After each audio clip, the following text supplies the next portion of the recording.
What is happening? My name is Brad Ward. This is another edition of All Eyes on Cleveland, presented by Blue Wire Hustle. I am thrilled to introduce the man next to me, friend of show, friend of mine, the one and only Jeff Risdon, who is the managing editor of USA Today Sports Media Group's The Lions Wire. He is a contributor at the Browns Wire, NFL writer at Real GM as well. Jeffrey, how are we this evening? I'm doing good. I'm fighting the sunset in my window here, so I apologize if there's a glare across my face. But thanks so much for having me, Brad. It's great to be with you. Yes, it is great to have you on the show. This is the Browns preseason check-in, a show, August 26, 2021. I've got a fever, Jeff. I cannot wait. This is taking way too long to get to the regular season. Oh my goodness! And we have to wait a full there's a whole weekend off between the end of preseason and the regular season. Which I'm going to talk about, and that is absurd that there's a week between the final preseason game and the regular season starts. But yes, so if you're watching, thank you for watching. Hit the like button, hit subscribe, tell a friend. Keep coming back. We're growing, and I appreciate you all. So thank you for that, and keep it going. We're gonna dive right into things tonight. Got a lot of stuff to hit. Let's bring up the show. The show artwork here. There it is. The Browns preseason check-in featuring Jeff Risdon. And then we're gonna, it's beautiful, right? I know. It's great, man. I am duly impressed. Yes. All right. So let's here we go. All right. According to the Beacon Journal's Nate Ulrich, Odell Beckham Jr. took reps with the first team in 11-on-11 team drills at Browns training camp in Berea today. What were the people from New York calling it when they were here? Berea or Berea. Yeah, they just don't know what they're talking about. Yeah, if it's not in New York, it's not important to them. Yeah, which is dumb. First of all, for the first time in training camp this year, so Odell in 11-on-11s. I mean, I was a little shocked at that, to be honest, Jeff. I'm happy about that. It's something that.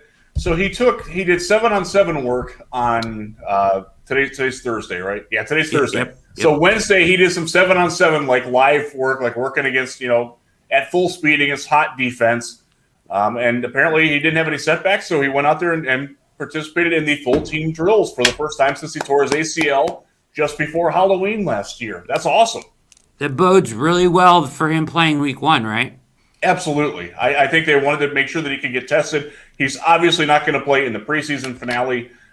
He's got a little bit of time to rest and rehab with it, but just to get a couple of reps under his belt, to get the timing down, just to get hey, this guy might actually hit me. That type of situation. I think that's something that he needed to get done before the season started. So as long as he doesn't have any setbacks from it, and I don't think we'll hear anything about that tomorrow or Saturday, I think it'll be good to go week 1. And that's we've all kind of thought that would be the case, but this is nice evidence that it's actually going to happen. Right.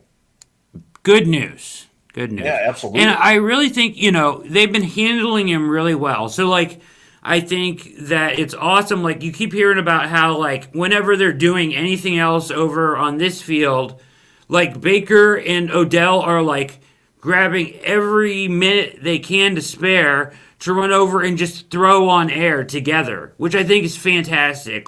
That's... Oh, yeah. I don't know. It just shows a sense of urgency between them both, and hey, we got to get this down now, and I think that's great. And I think some of that is the fact that we just had the New York media here. Yeah. They understand that if things go wrong, they're the fall guys. They're the guys who are going to get the blame if it's not working between them. So they're doing whatever they can to preemptively nip that in the bud. And I appreciate that a lot. Me too. That's a good way to say it. I appreciate that. So that's good news. Let's go there. So we'll move on to another tweet here. This will be the last tweet we look at here, but there was a lot said today. OC talked, DC talked. Everybody was up there. Special teams guy talked. What's his name? Prefer. Interim head coach for a game. Mike preferred. All right. Nate Ulrich says here on Twitter, Browns Joe Woods says he wants Greedy Williams and Grant Delpit to be involved in Week 1. Likes their mindsets despite their recent setbacks with soft tissue injuries. First of all, the soft tissue injuries this year is like the second pandemic going on right now. It's not just Cleveland either. It's happening everywhere. It's absurd. It is absurd. I can't remember a year where it's been this many. Like every day. But it's not like dudes are like tearing ACLs, although that has happened, or Achilles or like that. You're getting a lot of groin, hamstring, like lat strain in the neck and like just things like that. Yeah, exactly. Yeah, there you go. Higgins today. Yeah, the giant wrap on the hammy and the quad and the calf strain. There's a lot of that. If it was hockey, it would be the lower body injury, and I think that would pretty much cover just about like all of these. But yeah, it is going on. It is not just Cleveland. I know Browns fans like to think that it might actually be a little bit worse in Cleveland than it is in some other places, but I think it is a little bit worse. I think that's probably fair. But I know the Titans have had issues. I know the Lions have had issues. The Bears have had issues. The Packers have had all kinds of problems with it. So I don't know what. There's something that happened this offseason where the dudes just aren't getting in. Maybe because the weather's hotter. I don't know. It's been as you know, I live in Grand Rapids, Michigan. It was over 100 degrees here yesterday. So maybe that has something to do with it. I don't know. Yeah, it could be many things, but all right. It's out there though. Yeah, it's crazy. All right, so let's go back to the first part of the statement though, which is the more. I mean that's okay. What?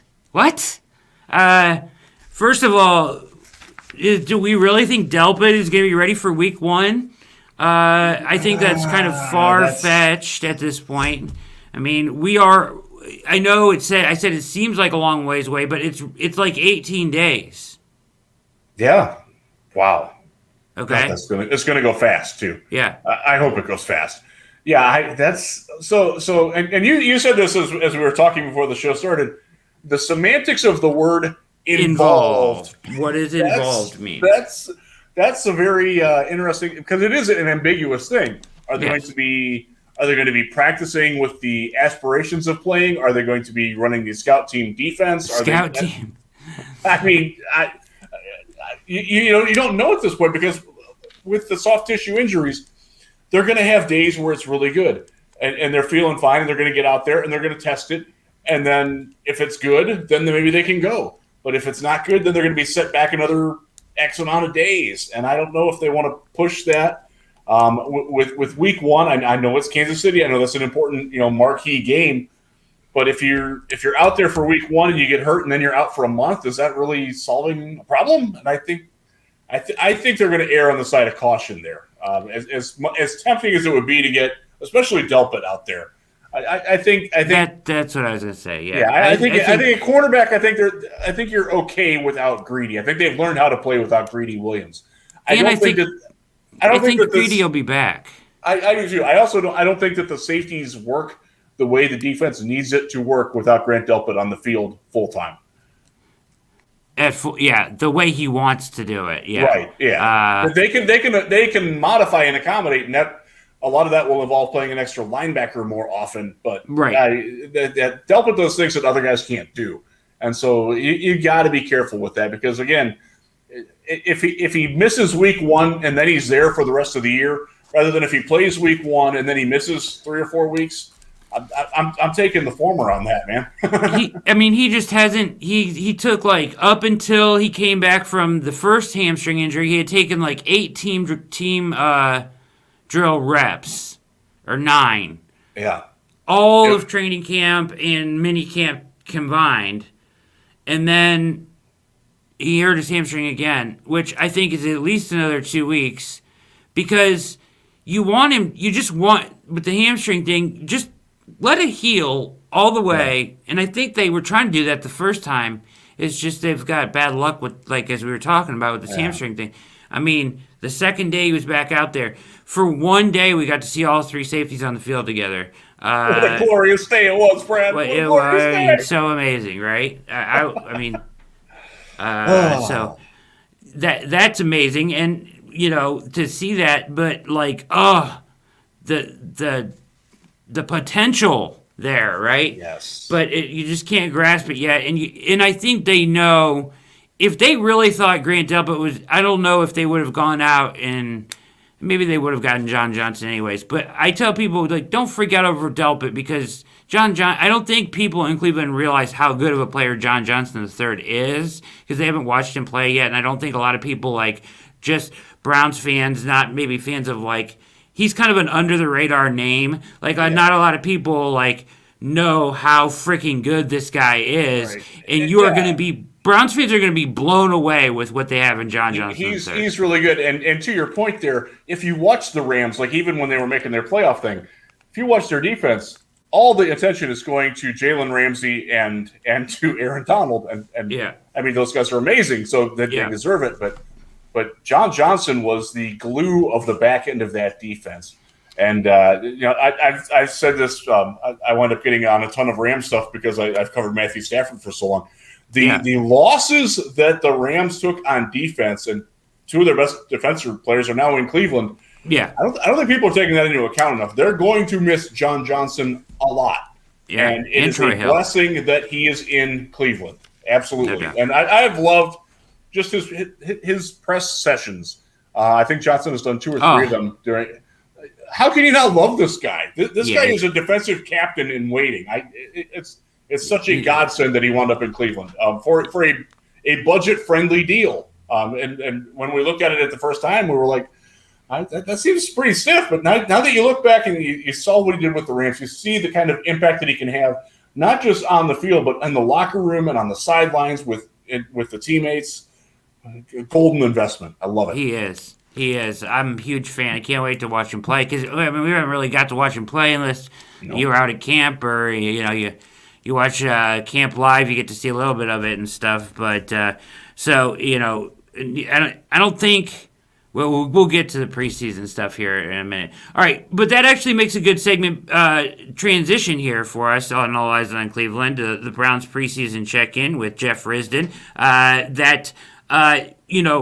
When Flying Coach, the podcast, hosted by Peter Schrager with Sean McVay. If you haven't listened to it, it's very interesting. They have another coach on, so you get McVay, coach's point of view, and Schrager is smart. At times you just need to shut up and sit back, and he just lets the coaches talk, and that's where it's great because they are in an environment, I guess, because McVay's there, where they talk about stuff that they normally wouldn't talk about in the press, right? And it's really interesting podcast, but I'll get to the reason why I'm bringing this up. First reason right now. When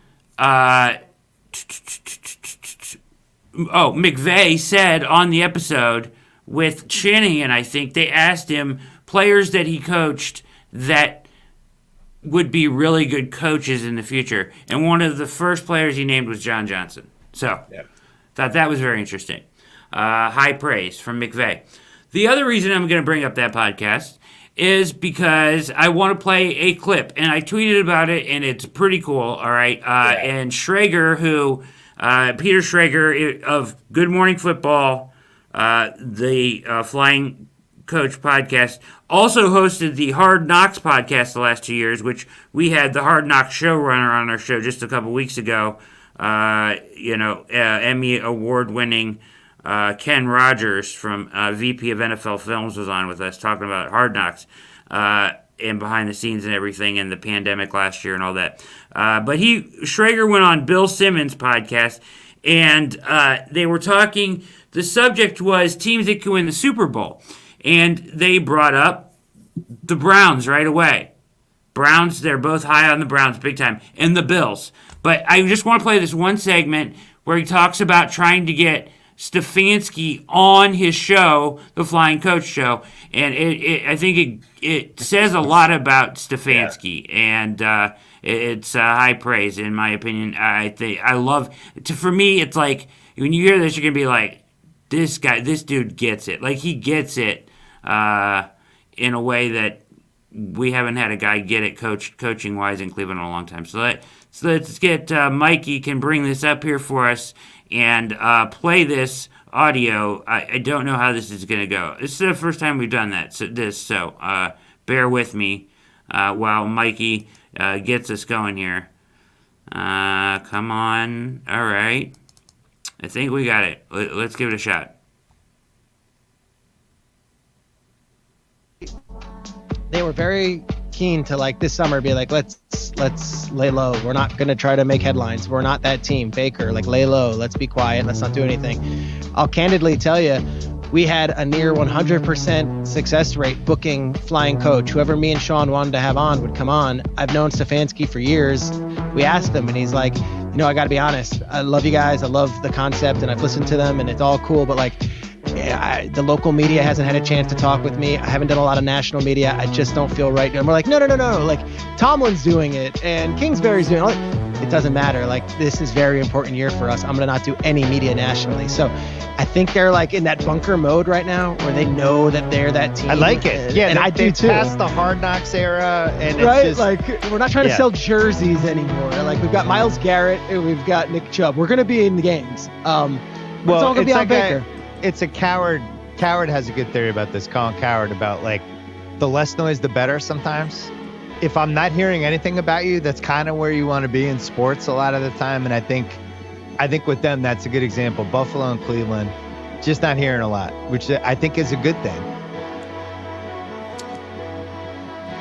Jeff, I think it's a good thing too. I love that from him. Just self-awareness as a coach of what your team doesn't need in this offseason with the hype. They don't need him. He's just like, I'm not doing any national media. And then I love the quote from Strager, like, they're like in bunker mode. Like, we know we've got something here and we're going to protect it, I think they're trying to keep the expectations focused internally. And keep the noise down externally.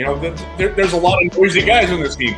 Baker Mayfield, Odell Beckham, Myles Garrett, Jarvis Landry. There's a lot of guys that attract a lot of national attention on this team. I think they realize that will come naturally, and they'd rather have it come organically by the team being really good and winning, rather than be like, hey, look at us, we're going to be remember the Eagles' dream team? Remember how god-awful that turned out because they brought all that attention on themselves? There was a Texans team that was like that. The second year with Deshaun Watson, they're like, we know we're really good. I covered that team. They thought they were going to do everything, and they talked a little bit, and it didn't work out that well. So I like that. Look, honestly, I would have liked to have heard Stefanski talk, quite to be frank. But if he's not going to give it to the national and he's not giving it to local, I respect that. I think. I will say this, that if it doesn't work, people are going to look at this decision and be like, oh, what was he hiding? What did he know? Why did he really know this back then that X or Y wasn't going to happen? I do think that that's an angle that some in the national media who always have their knives out are going to try and take. And but I think that Stefanski is prepared for that, and I think he's confident in his team that that's probably not going to happen. Yeah, I think he's aware of what happened in 2019, and he's aware that there are a lot of players on this team from that team, and he Freddie. obviously has talked. Yeah, Freddie was in Berea. Yes, he was. That was an interesting time for Freddie, I'm sure, to be back and. Yeah, seriously. But he got promoted for last year again, so he went from tight ends coach to whatever he is, offensive something. He's passing game coordinator, I think, or something like that. Running game, something like that. I'm trying to stay away from the Giants as much as I can because they appear to be a train wreck. Yeah, offensive associate coach or something, associate offensive coach, or whatever. the assistant to the assistant's traveling secretary, like George Costanza. I forget what I was going to say. It's just the right thing, I think. Like, there's no problem if he does it, right? Or Right. whatever, but it's like, that's, and he obviously has talked to the team about it too, because the team has been pretty good. Like, there hasn't been any, nobody's doing a ton of national stuff. Like, the GQ magazines that in 2019 with Baker and Odell, and they're talking a lot, and they're talking Super Bowl a lot, So they've handled it much better this year. The times that they brought up the Super Bowl, it's been in the context of in front of our local media, and it's been like, well, that's what our goal should be. That's what every team's goal should be. Like, they're very matter of fact about it. They are taking on, as a good team does, they're taking on the personality of their head coach.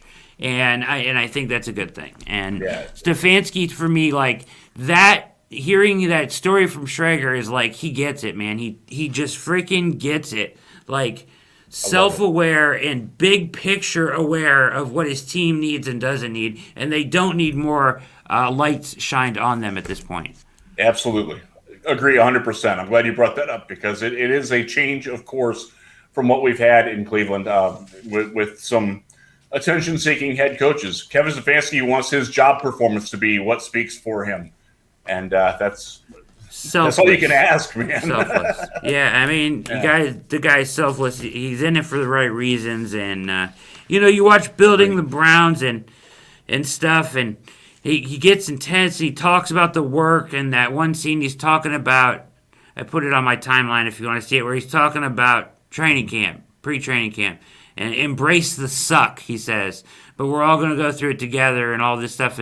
And so many guys, like, he doesn't cuss. Not that I cuss all the time, and I'm judging people that cuss, but, like, he doesn't feel that you don't hear the language and the name calling. He's just a classy dude that gets it and is so professional. And you saw it even in, like, week 1 preseason. That was a professional football team, well coached, just going about their business out there, and I think it bodes well for the season. I do too. I'm one of the least things that I'm worried about with the Browns, and I'm not worried about a lot of things either, but coaching is certainly near the bottom of the list. I think this is going to be a very well coached team, regardless of what happens with the season. I don't think you're going to be. I don't think if things don't work out at the end of the season, I don't think you're going to be pointing fingers at Kevin Stefanski or Joe Woods or Andrew Berry for that matter. All right, I know Alex, we are in some kind of a time constraint here, so I want to get to the roster with you. Sure. Let's go. First, before we do that, one quick question. Browns finished their preseason on Sunday Night Football, 8 p.m. NBC, in Mercedes-Benz. I don't think Kanye's living there anymore. I hope not. I hope he's escaped their basement. Okay. All right. So, is he going to let his players play? Should he let his players play? Should he let Baker play or starters? I mean, we know some starters are going to play, like the guys that are young and still need to get reps, right? Yeah, I don't need to see Baker play. I don't need to see Juice out there. I don't need to see Austin Hooper out there. I don't need to see anybody on the defensive line out there. Miles Jadeveon, Denzel. Yeah. Certainly anybody who's had any modicum of injury history whatsoever, they don't need to be out there. This is a game where Richard LeCount can play every single snap on defense, and I think we'd be happy about that. That's the kind of game we're going to get. I agree. I think, and Baker expressed interest in wanting to play. Like, he made the joke about getting in a fight with Saquon, right? Yeah, so that he could play. It wasn't so funny when Troy Hill threw some punches and ended up playing, but Troy's from Troy Hill's from Youngstown, so. Yeah, you gotta watch the people over there in the Youngstown area. Nothing against people from Youngstown, but they're tough. They're tough. It's a different mentality, man. I'll give a quick shout out to my guy Orville Simons. His son Todd is playing wide receiver for West Virginia as a freshman this year. Yeah. I know Orville pretty well. We used to work together back in the day, and he's the hard nosed kind of guy, man. And that's my.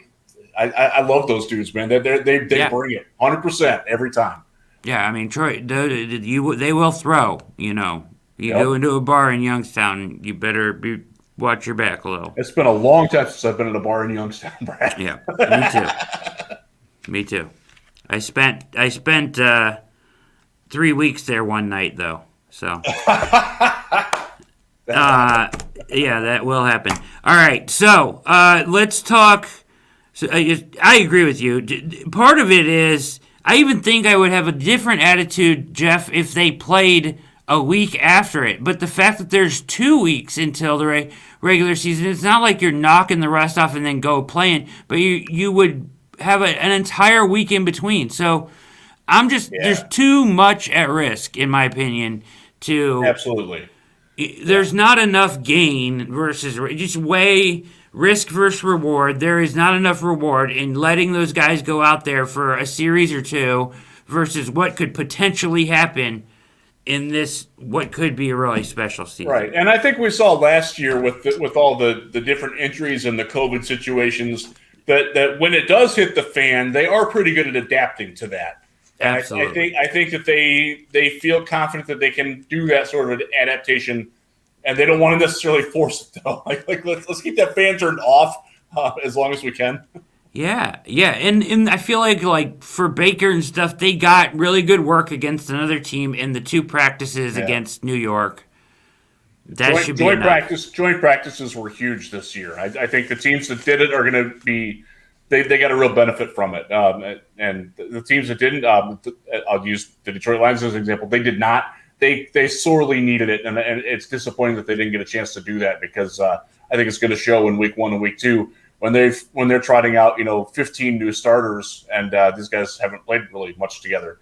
The Browns don't have to worry about that because, especially on the offensive side, the continuity's there. These guys know what they're going to do. They know who and what is going to do what and where. They don't have that worry. Defense, maybe I would play a couple of defensive starters, maybe a little bit, just to get their feet wet. But again, you cannot risk injury because they are so much thinner on that side of the ball. You just can't roll that die, man. Like, if Greedy is healthy, I think you let him go out there. If Newsome is healthy, he should play a couple. I wouldn't mind seeing Newsome get out there and play a little bit. I haven't heard actually if the Falcons are going to play starters. I would assume that they're not. You know what's interesting? Who is playing their starters at the beginning? Kansas City. And Pat Mahomes. Interesting. I don't know if I do that. I mean, we saw. We're talking about a team that lost, in fact, to Chad Henne running the football. So I think there's a certain level of context that needs to be played there. But obviously, if Patrick Mahomes gets hurt, they're in deep trouble. Right. No offense to Chad Henne or no offense to him. I mean, but they have a different approach, and that's theirs. But I just think that Stefanski, despite all the hamstring injuries, has played a very safe camp, I think. And they've been they listen to they've got a lot of people working on the health stuff. The every other day with Odell, they've got every player on a pitch count pretty much all through camp, trying to protect these guys and get them to the regular season healthy. And I think that at this point, to put them out there would be foolish. So I agree. I agree with that. I'm with you. All right. So here we go. Let's talk some roster because for me, there's some interesting dynamics here on the roster. Let's throw up the latest unofficial depth chart. It is what it is here. Some of this stuff doesn't mean anything because they still got Jacob Phillips on there. They got Sheldrick Redwine ahead of LeCount. We'll talk about that. Okay, Tony Fields is in there. I mean, so, okay. This is what it is. I legitimately forget that Tony Fields is on this team all the time. I'm so bad True. at that. Nothing against him, but dude, I just forget. Out of sight, out of mind, man. They got Demetric Felton in as the 4th running back, which is fine. That might have been true at some point. Yeah, so I mean, Roby McKnight's on there. He's gone. They added my guy Tigre Scales into there at the linebacker. Yes. Yeah, so we're going to get to those guys in one second. So I want to bring up. Yeah. All right, can you see that? All right, this is. Yeah. Can you see that? Yes, I can. Okay.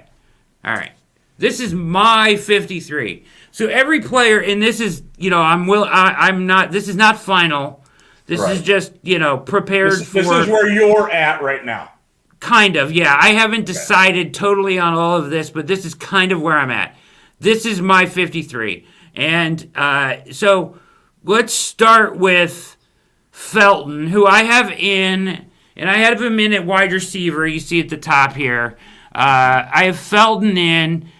I have Demetric Johnson, Demetric Felton and Dearness Johnson. I have them both in. And I just think at this point, when I see Dearness Johnson starting on special teams, I think they want to keep him.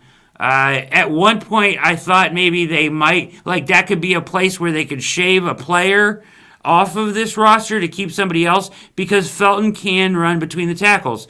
But tell me where you're at with these two. I don't know. Do you think they both make it? I don't know. Johnson is like number 53, number 54 for me, and I think he might be playing for his job as much as that could possibly be in stake for the Browns on Sunday night. I really do. I think if he has a good game on special teams, it will be that much tougher to get rid of him. He's just been so good in the screen game, and even man. The thing is, he can back up. Obviously not to the level that they are, but he can do what Nick Chubb does to some extent, at least run the plays. He can also run the plays that are designed for Kareem. Again, not as good, not as sharp. You're taking a drop off there, but you don't have to have two separate guys. And Felton can't do that. So I think there is some value with the earnest there. But then that's one I don't know where I'm at with that. And Jared Mueller, the Browns Wire editor, and I have thought about that one all summer because and we don't know. That's the thing. We don't really know yet. Yeah, because at the start of this, I'll be honest, I thought Demetric Felton was just going to take his job. Boom, that's it. Even if he's playing wide receiver, he's there in case of emergency break glass, and he can run the football, and they're going to work him out of the backfield and throw him the ball a little bit too. So it's fine, and that's a player. But from what I've seen, I think I've kind of changed my mind a little bit on that. So I have him in at this point, but that's one that I have a question about. Yeah. So kind of uncertain there, right? I'm leaning more towards in with Johnson. Okay. I wouldn't fight anybody who says that he's in. Not at all. Okay. Stephen Carlson got hurt. Yes. I believe they were going to keep him and 4 tight ends on the roster at that point. They have not replaced him. Can you tell me about Kyle Markway at all? This guy they signed today? Yeah, from South Carolina. He was on the practice squad last year. He is a Stephen Carlson kind of player. Okay. Kind of a jack of all trades, master of none. Can line up in line. Probably not his best there. He's probably better as a move tight end, as an H-back type. And just I'm looking at your thing right now, and you got Johnny Stanton on there. And question, yeah. Yeah, I think. Now let me ask you this: did you think that Kyle Markway's appearance impacts Stanton at all? Did I what? Do you think that them signing Markway is a sign that maybe that they're not going to keep Stanton? Because I interpreted it as I thought that once Carlson went down and that they didn't replace him, as you mentioned, I thought that was good news for Johnny Stanton because he can play. I mean, he was an option quarterback in college. He can play the move tight end. He can play fullback. He can play running back. And I think that positional flexibility is your number 53 guy. You keep him around. He's inactive like 16 out of the 17 weeks, but he's there. I kind of think he still sticks on that. Honestly, I do. Here's the only way I would keep Stanton. Okay.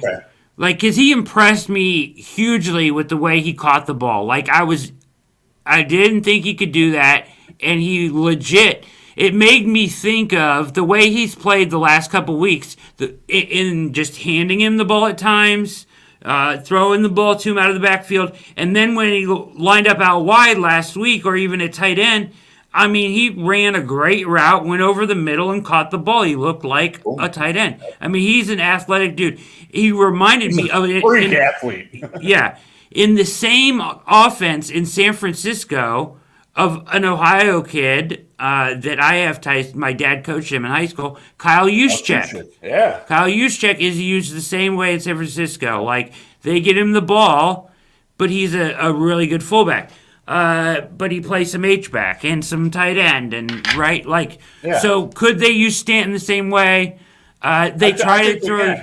Yeah, but only, in my opinion, if he can take Andy Janovich's spot. I don't think you can keep two guys there.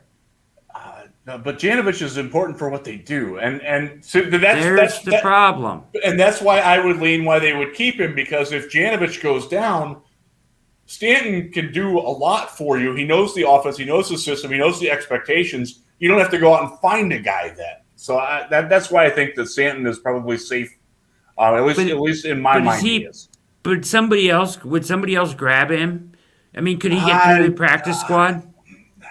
I mean, there's not a big demand for fullbacks. I mean, there's a lot of teams out there that don't even employ one. So unless you're looking at him as a running back, and there's going to be a lot of running backs that are out on the street.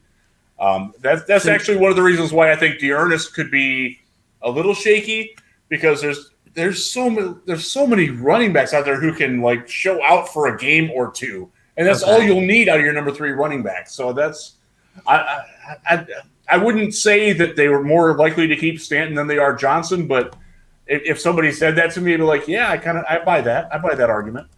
So you think Markway is potentially could make this roster?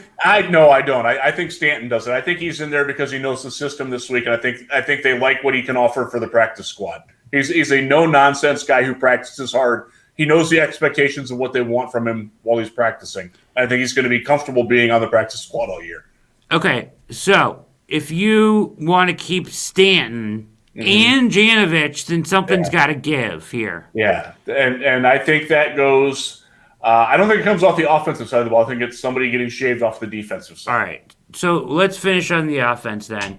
Do you think they keep 10 offensithe linemen? Because they could go 9. I think that might be the flex point there. And the thing is, is it who's the 9 and who's the 10 on offensive line? And I'll be honest, Nick Harris. I'll be honest, Brett. I don't have a feel for where they're at on that. I think it's Nick Harris. You think Harris is the because he's in theory the best backup center, although from what it sounds like they like Michael Dunn in that role. Dunn and Hance have played center pretty effectively. And Harris he's so light. He's so small. He gets no push, right? And that's the problem. Yeah, I'll defer to you. I do not have a good feel for what they're going to do on the backup offensive line, honestly. So I don't either. And those guys, because they have, I mean, there was an article in New York about the New York pro personnel guys coming to Cleveland just to scout their offensive line, because the Browns have like 13 guys that could maybe play someplace. Yeah, Drew Forbes, Michael Dunn, Blake Hance, Nick Harris. All those guys, if they're cut, will be somewhere else. They will not be on the practice squad. If Alex Taylor wouldn't have got hurt, he had a chance. Greg Sennett can play. Sennett. Yeah, I mean, and knowing that they're being coached by the best guy in football, they know they're going to be ready too. So we could take Harris out and put Stanton in, and that would work. That would make that work. Okay. I got Anthony Schwartz on the roster for the moment because I just think that he has to be on the roster. Even if you IR him, he has to be on the original 53. Right, because if they're not on the original 53 and you put them on IR now, they're out for the season for Cleveland. Correct. You can't do that. You can't do that to him because he's not going to be gone all year. You sneak him through. It's what they did with Greg Robinson a couple of years ago that drove everybody crazy because they didn't know the IR rules at the time. You'll put him on your active roster at 53, instantly IR him, and replace him with somebody that you claim off waivers. That's going to be what happens. Which I thought potentially was Davion Davis. Now, if you notice, one guy that I do not have in on the offense right now is Cadaro Hodge. And I had him as a solid lock early on, and when I did the pre-camp predictions, I thought for sure he'd be in. I don't know where he fits, Brad.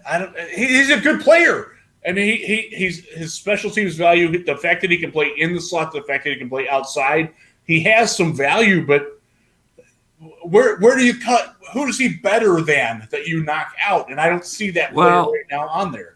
He's better than. I would rather have him on the roster than Schwartz, but can they do that with him and Schwartz? Does he have to clear waivers to come back and take Schwartz's spot? He would have to clear waivers because he is, which he's not gonna do. I don't think. No, and I think he might be in the situation where, like, you know what, forget this. I'm gonna try to get somewhere else where I can catch some passes. Okay, so I think honestly, I'm gonna be honest with you. I think he's in. I think he makes the 53 somehow, some way. But it may come from the defensive side of the ball. Because here we go, okay? Yeah. 25 and 25. And I know you got to go here. But So let's focus right away on the interior defensive line. Malik Jackson, Billings, and in my opinion, Sheldon Day are locked in. Okay? I agree with that, yeah. Okay. The first, you can't knock the guy who makes the first play of the preseason. And Sheldon he's worked his butt off. I followed him for a very long time. He's in the best shape of his professional career. He's also there mentally, which hasn't always been the case with him. He's always been a guy that sort of fought his own confidence. I'm not seeing that at all this year. So he's in. I don't think there's any question about that. By all accounts, he has had a tremendous camp and is ahead of those other guys. He's certainly ahead of Elliott and Togiai and McDowell. Okay, so I didn't even put Marvin Wilson up there because even though he's extremely talented, I don't think he's in the running at this point. No. Okay, so Elliott and Togiai, just because they're third-round picks each, and Togiai has a third-round pick this year, becomes problematic for you. Because they're not going to clear waivers. I don't think either guy would. I don't know. I'm not sure that there's a market for Jordan Elliott out there, to be honest with you. Really? I think if teams would see, like, the national perception of the Browns is that the biggest weakness on the team is the interior defensive line. Here's a guy that's been given 2 years to try to prove himself, and he hasn't done it. I mean, if he can't do it there, is he going to help me? I think that will come into play.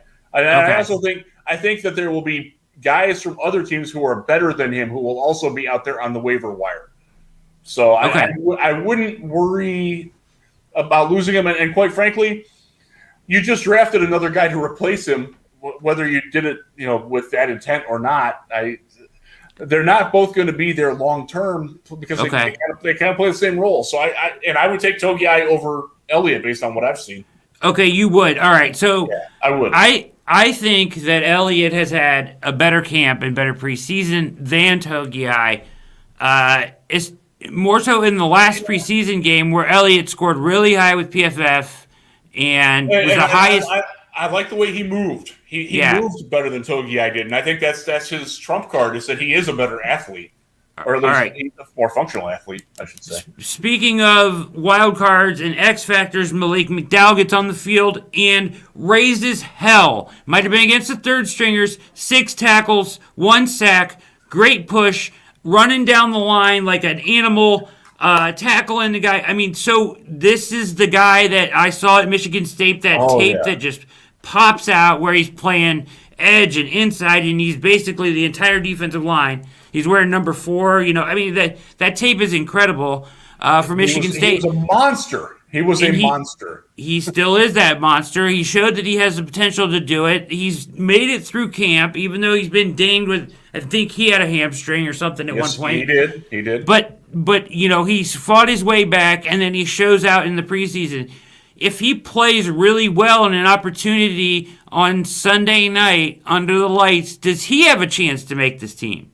Because I think he has more potential than maybe anybody on the roster. I mean, this was a guy who, before he ran into some off-field trouble and he gave one of the worst combine answers I've ever heard in my life. He said that he didn't listen to his coaches and was proud that he didn't listen to his coaches at Michigan State.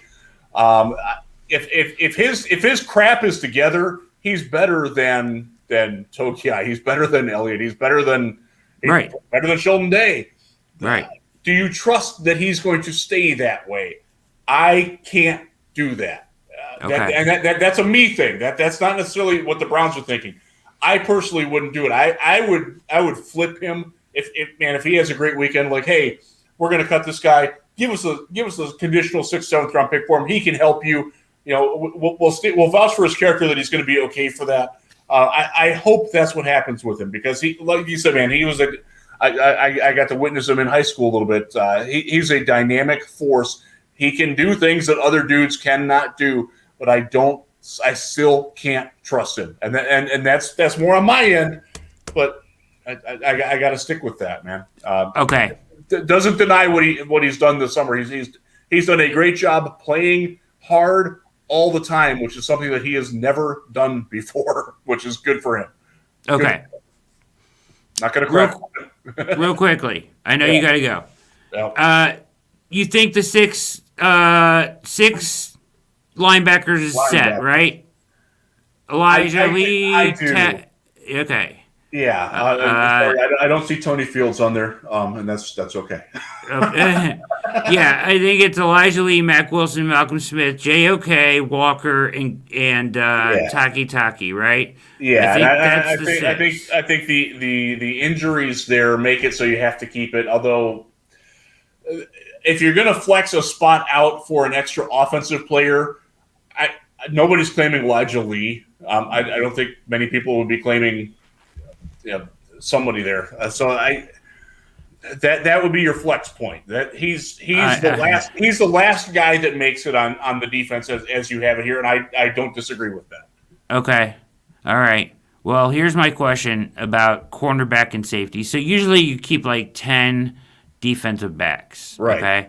I have them keeping 5 safeties and 5 corners, and I don't think that is probably right in the end. I think they have to just because of all the injury situation that we've been talking about. Right, but what about MJ Stewart who can play corner? And we're both not fans of MJ Stewart, but this is what I keep hearing. He can line up there. I don't know if he can play. Well, he's supposedly playing safety and corner, and he can play nickel. Okay. I would have rather honestly. I don't want him on the roster either. I agree. Maybe that's the place where they claim somebody. I don't know. That's what I have written right here. Yep. Cornerback, external help, ? So does Javonte Moffitt make it then as your 6th cornerback? Or your 10th cornerback, your 5th safety? Defensive back? I think so. There's no other corners after A.J. Green that they can keep on this roster, unless it's M.J. Stewart. Yeah, which makes me think that if they want to go true 6 and 4, would your 4th safety be? Let me ask you this: would your 4th safety be Richard LeCount? Yes, me too. Yeah, I'm sold on him. Yes, I'm happy that he's played well this preseason, by and large. So I got those. We got our 4 safeties in place. So and I'm pretty sure I got the cornerbacks right. It'll be Denzel, Newsome, Greedy, Troy Hill, and A.J. Green. A.J. Green has definitely made it this year. Absolutely. Yes. So that leaves one spot for either Moffitt, in my opinion, or M.J. Stewart, or external help. And it may be external help at corner because I think you can go out and get a better cornerback that can do much more than M.J. Stewart. I agree with that. I would like somebody who could turn and run. And that's just not in MJ Stewart's arsenal. Agreed. And you can find guys like that. And I think they probably thought they might have had that guy in Manny Rugamba, but that just hasn't worked out either, unfortunately. Yeah. So there's still some questions to be answered here. I think at the back end of the inside defensive line room, like what's going to happen there? How do they handle that with 2 third-round picks and Malik McDowell coming on strong at the end? I do think that Day has made it. Billings is in, and Malik Jackson is obviously in. I think that we've got the corners and the linebackers right. You make an interesting point about Elijah Lee. I just know they value him big for teams, special teams, a lot, and he actually isn't too bad at linebacker when he can rush and he can cover on a basic level. If you need him for 10 plays at the end of a game, if Malcolm Smith gets dinged up or something, he can do that, and he's not going to kill your defense. I think they'd have to find a way to get Hodge on the roster, which is where I think you have to pull from somewhere. It might be that it might be 9 linemen instead of 10. If you're putting Cadaro Hodge on there and you're keeping all the linemen on defense, I think that's where McDowell. I really like the idea, and I'm trying to sell the Browns on this. I'm trying to sell Browns fans on this. Make it a good feel-good story, and that he winds up going somewhere else, and you get something out of it. That's my hope. Okay, so like right now with 25, I have Togiai and Elliott on the roster. I have 5 interior defensive line. That probably ends up at 4, right? Yeah. And because you can practice squad one of those guys. Probably Elliott more likely than Togiai. Just my opinion on that. So probably. Oh, you think Togiai will stay? Okay, I think Elliott would be the one on the roster, but we'll disagree on that. It doesn't matter. It's all good. Potato. Absolutely. Right, and then and then I think Hodge. Then you can put Hodge in. I like Cadaro Hodge. I like what he offers. So I would do what I could to keep him, but I don't know if they feel that way. I think they do. I think they love Hodge. I know they did last summer. Absolutely. I unfortunately did not get a chance to get to Berea at all this training camp, so I didn't get that up close and personal take on it. But I just from last year, I know that they did really appreciate what he offered. There's my 53 right now with Stanton with a big question mark. I think if you want to keep Stanton, I think Nick Harris is out. That's fair. Yeah, I would. And Moffitt I'm a little surprised that Harris hasn't come along more than I thought he would, but Dunn is clearly better, and I think Blake Hance, just based on the way that he was clutch in the playoff game after the first snap, I think you keep him. I noticed, what do you do? Who gets claimed off that? Because I think Greg Sennett. There are like Kendall Lamb, who he's ostensibly replacing. He's getting like swing tackle reps in Tennessee and getting some starting reps. There's a lot of guys that are valued around the league. Sennett might, there's going to be some opportunities to make some deals at the bottom of this roster, and as long as you're comfortable with the top end depth staying healthy and the immediate layer above that being okay, you can make those deals and flip it for future draft capital or money saving, because you're going to have to worry about the salary cap sooner than later with this team too.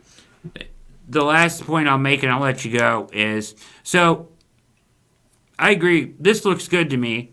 I think if you decide to keep Stanton, you can get rid of Harris. I think that I have questions about Javonte Moffitt being your 10th defensive back. I think you got to carry 10, but I think you might go external here.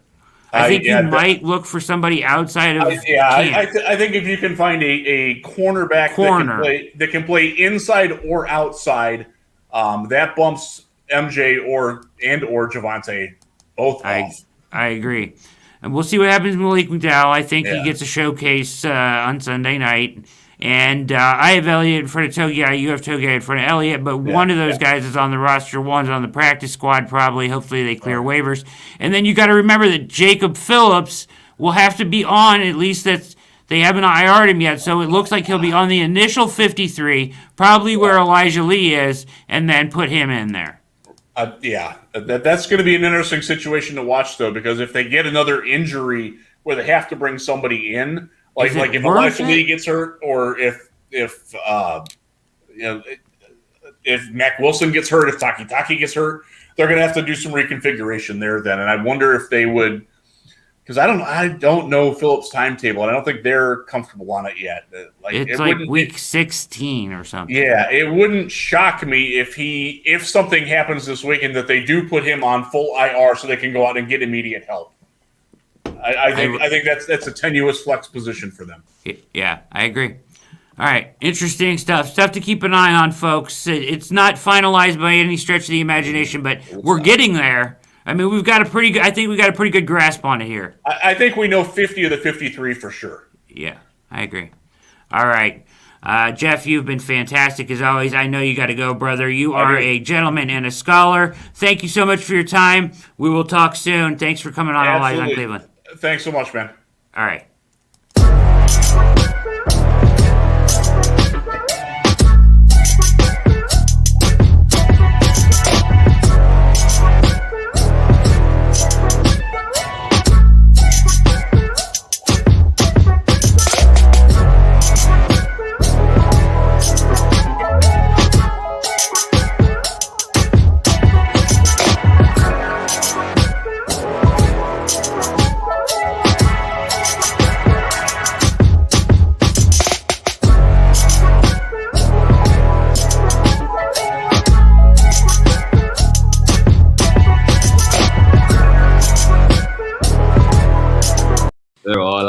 Cleveland. We here, yeah. Sir, all eyes on Cleveland. We here, yeah. Little shout out from Troy Hill, the haymaker throwing Troy Hill. This is All Eyes on Cleveland. Big thanks to Jeff Risdon. He killed it as usual. He's the managing editor of USA Today Sports Media Group's The Lions Wire, The Browns Wire, and a writer at Real GM. Let's finish things up here. Let me throw that back up there for folks. All right, because I wanted to make a few more points here before we get out of here. Okay. This is, I have Hodge in. I have Felton in. We know our tight ends, offensive line. I went into that conversation with Jeff thinking that it's either Janovich or Stanton. He made me kind of think that, hey, they could keep Stanton and Janovich. I don't know about that. We'll see. If you want to keep Stanton as that H-back / tight end / fullback guy, then I think that the guy I think you then would have to cut down to 9 offensive linemen, which is not a difficult stretch to make on a roster. And I think that he made a good point. I think they will carry just 4 interior defensive linemen. Is it Togiai? Is it Elliott? I personally think Elliott is ahead of Togiai at this point, but they're both third-round picks. Can they clear waivers? He seems to think they would. Can Malik Mcdowell, and he was talking about maybe trading him and that being a happy end of the story. If Malik McDowell plays, if he can show enough, I want to keep him around because the guy is just an absolute beast. And I don't, the one area of this team that I'm unsure what's going to look like on game day is interior defensive line. I know Sheldon Day has shown that he can be pretty good, I think, this year for us. But Billings, to be honest, although we have him in there as a starter, and he's not going to get pushed from that spot because he was they spent $3 million on him as a free agent. For as strong and as big as he is, he's been getting tossed around a little bit in preseason. We haven't seen Malik Jackson yet. We know he's good. Pretty good. But how good can they be? Well, if Malik McDowell would come along, they could be a hell of a lot better. You're going to need something out of one of these guys beyond those first 3 to be good interior-wise. One thing that you're looking at now that Tack is back is potentially, if this is really an issue, you can slide Clowney inside. And that's what they will probably be doing on passing downs anyways, is Malik Jackson, Jadeveon Clowney, and Tack McKinley, Myles Garrett, front 4. That obviously is scary for an offensive line, I think, as a pass rush to get home with 4. I think the rest of this is right. Javonte Moffett is a question mark. I think Elijah Lee makes it. I think Javonte Moffett is a question mark. And I think that, external help at cornerback to make it 6 corners, 4 safeties, as we said, makes a lot of sense. And that would be 53. Interesting, and we'll keep looking at this. This is up and available, and I'm always tinkering with it as we hear news every day and we watch training camp practices and preseason games as we close in on the start of the season. But this is always up on if you become a member of All Eyes on Cleveland. And right now I actually want to give a big shout out and a thank you to the first 2 members of All Eyes on Cleveland. You can go to www.alleyesoncleveland.com and become a member.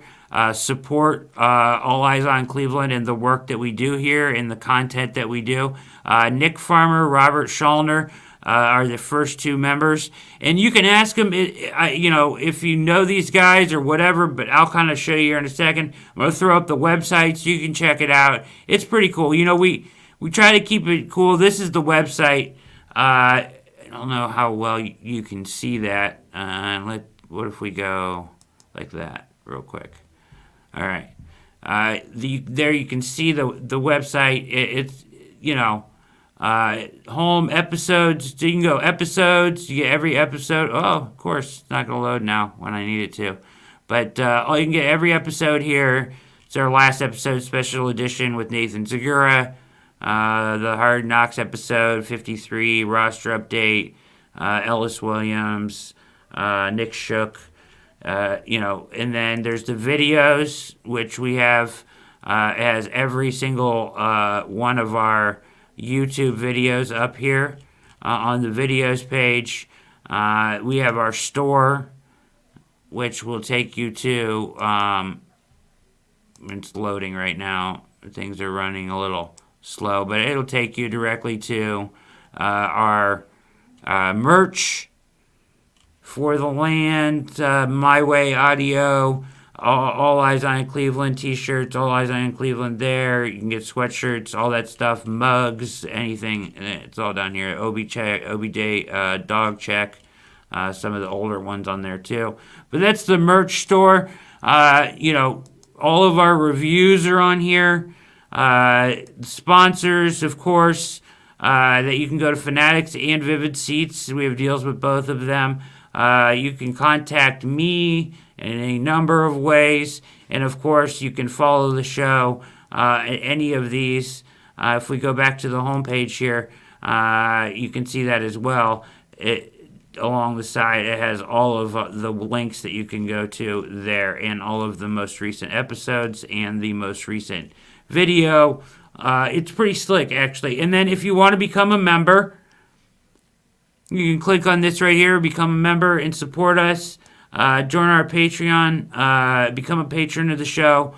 There's a $3 tier and a $9.99 tier.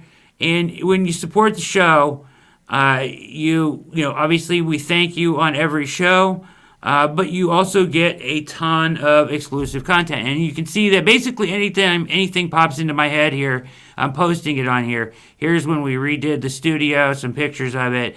Here's when, Parkey got hurt, threw up the best kickers available. Some thoughts on the roster. That was the interview with Zagura before I put it up for everybody else. And here's the continuing depth chart that I'm always tinkering with. But, there's a lot of exclusive content on here. Favorite fantasy draft sleepers are going to be a lot of exclusive fantasy draft information on there. Talking about spaces on Twitter, which we're going to be doing. There's the Peter Schrager audio from the Bill Simmons podcast that you can listen to right there that we played earlier.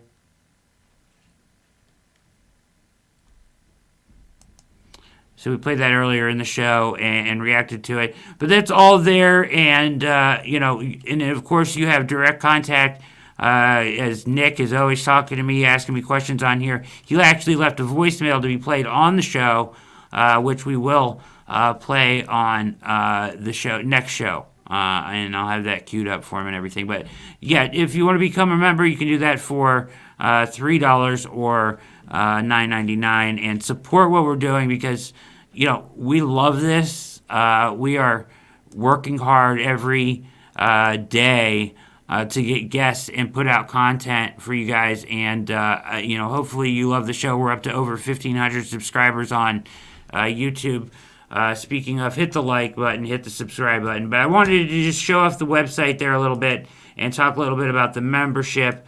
As it's cool, it's growing, and any support that you want to give us, we appreciate and be a part of this thing. And also, why it's not up there, but you can go to my Twitter page and join Discord, Cleveland Browns Discord. It's all of Cleveland Browns Discord, but there's a section that's for All Eyes on Cleveland that I'm always on there talking, rapping with people about the Browns and stuff, as well as I do on Twitter and everything else.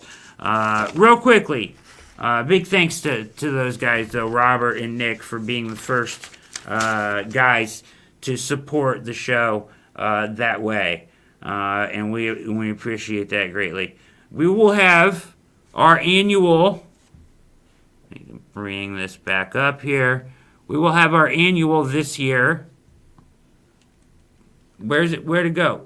Oh, podcast versus podcast fantasy football league, baby. If you paid attention last year, it was a ton of fun. We got everybody signing up. We're going to do super flex this year. Super flex. 2 quarterbacks if you want. 2 flexes. No defense, no kickers. We're getting down to business. The draft date and time coming soon. But that'll be fun, and we will hold a live draft stream with Jackson McCurry. If Jackson, if you're listening, will be my co-host for that, as well as anybody else that wants to jump on that's in the draft. And that was fun last year. We will be doing that this year and posting the results throughout the year as a little podcast versus podcast competition. What else do we got? Snap counts, we did all that. We've covered all this. There's the unofficial depth chart. Last thing I wanted to talk about tonight on the show is around the AFC North, as we have some things to hit on real quickly around the AFC North. So, let's start in Baltimore, where let's see if I can bring this up. I had these notes down here to go over this. Baltimore has some issues right now.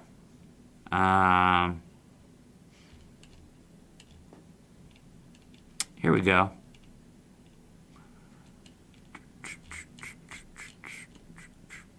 I am sorry for this, but that's such bad radio. Or podcast. Okay. Their wide receivers in Baltimore are all hurt. They are all hurt at the moment. Marquise Brown hasn't practiced since the second day of camp due to hamstring. Miles Boykin, a starter for the past 2 years, has been out since August 2nd. Also, hamstring.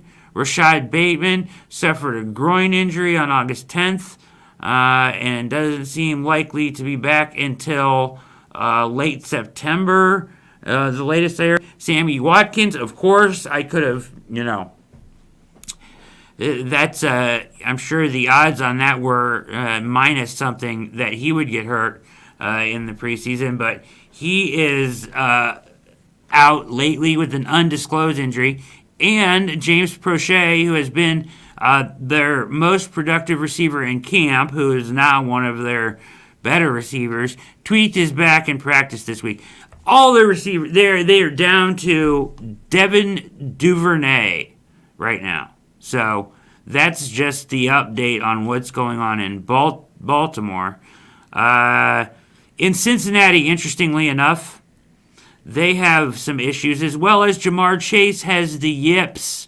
Major problems catching the football, and they are talking about it and upset. And then, to make matters worse, he has been alleged by his longtime girlfriend or girlfriend that for domestic assault. But if you read, here's some stuff from a guy in Cincinnati, the Chase can't catch conundrum. First round pick Jamar Chase has been dropping seemingly easy passes since rookie camp. Most troubling part is that the frequency is increasing. In Friday's game in Washington, he had 3 targets and 3 drops.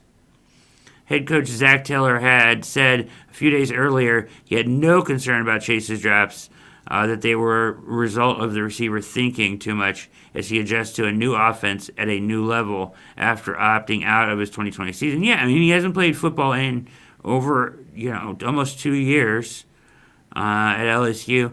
He's going to figure it out. Let's be real. Jamar Chase is a freak, and he's a stud, and he's going to figure it out. But having trouble catching the football there.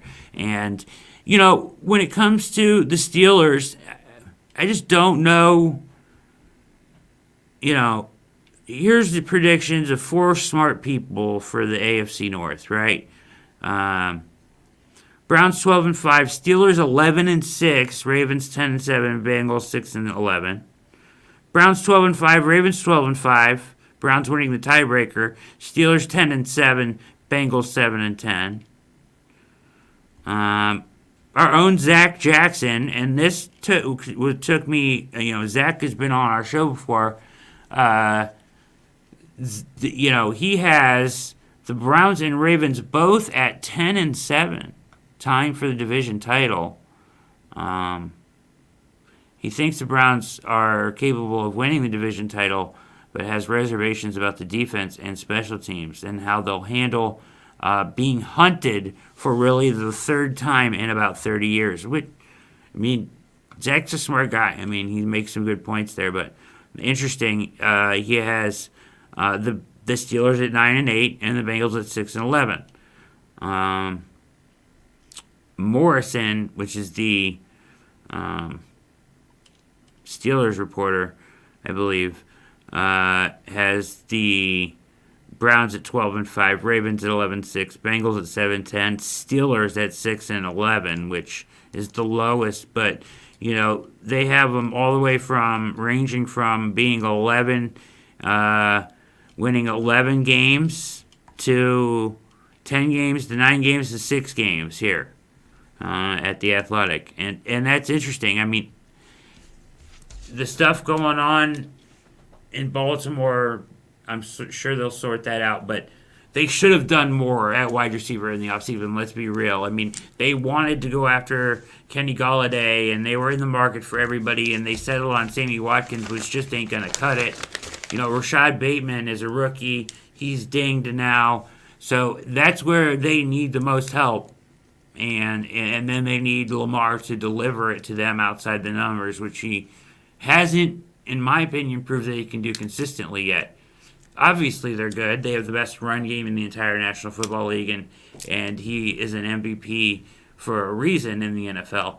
But I have my reservations about Baltimore and Cincinnati and the Steelers as well.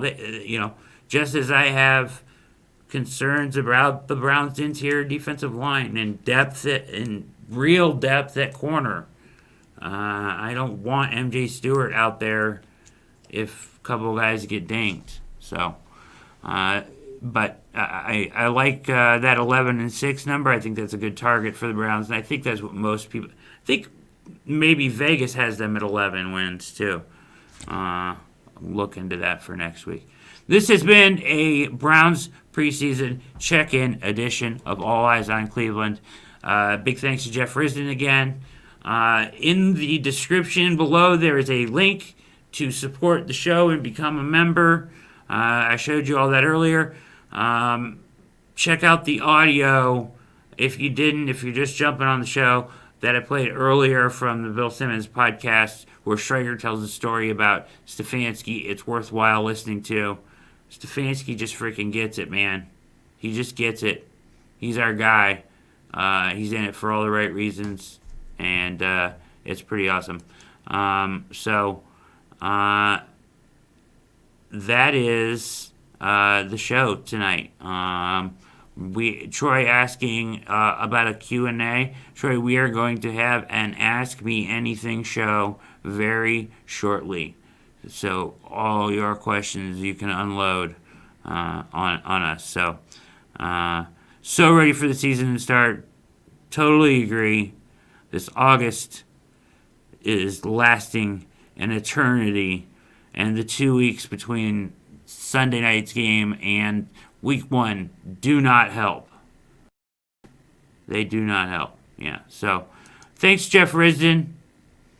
Troy, we'll get your Q&A in. I promise to Ask Me Anything coming soon. Thanks for watching.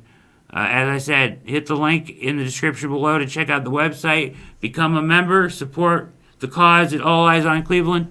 Hit the like button. Hit subscribe. Notification bell for any time that we come on the air with brand new content, which will be soon. We will have a show either Saturday or Sunday pregame or Monday. And I almost forgot. I will be. I was asked nice graciously. The Full Monty Sports Show is a show that is an excellent sports show. It's on Nuts and Bolts Sports on YouTube, and They are doing a Monday night countdown sort of show this year, and I was asked to co-host for the 2021 season. So every Monday night at 7:30, leading up to Monday Night Football, myself, A. Marie, and the host Monty will be on talking about the week in football. So check that out for sure as well as we get closer to the season. And I'll actually be on that show Sunday morning talking about the Monday night show. So keep an eye on my timeline if you want to check out the full Monty show and what we're going to be doing there on our Monday night countdown show. So big thanks for watching. I appreciate you guys. Go Browns, man. It should be fun Sunday night. And thank you. Troy has us at, I'm sorry, I was reading comments. Troy has us at 14-3 with a Super Bowl victory prediction. I love it, Troy. I love it. I do. Thanks, Chef Risdon. Thanks to Mikey on the ones and twos. Thanks to Troy Hill, as always. Sir, all eyes on Cleveland. We here. Yeah. And with that, we're going to get out of here. Keep coming back. Tell a friend. Go Browns. We are out.